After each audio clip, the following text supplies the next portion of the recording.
This is the Lone Crater YouTube. We hope this video helps.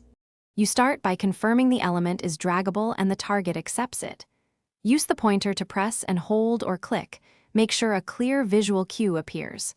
Once you see the ghost or highlight, slightly move to test if the drag initiates. If using touch, press and hold for the platform's delay, then slide. You do this to verify interactivity before committing.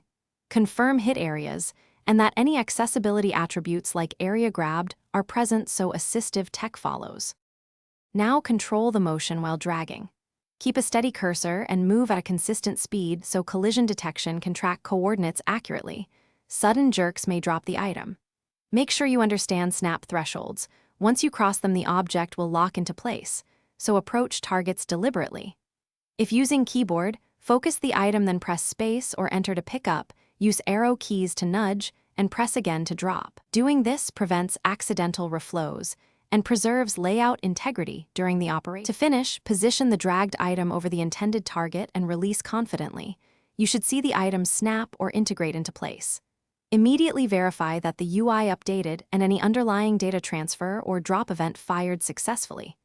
If the drop didn't work, first retry with slower movement, then check pointer capture, event propagation order, and whether overlapping hitboxes prevented detection. A quick troubleshooting tip: if nothing happens, enable visual debugging outlines and log drag events to confirm.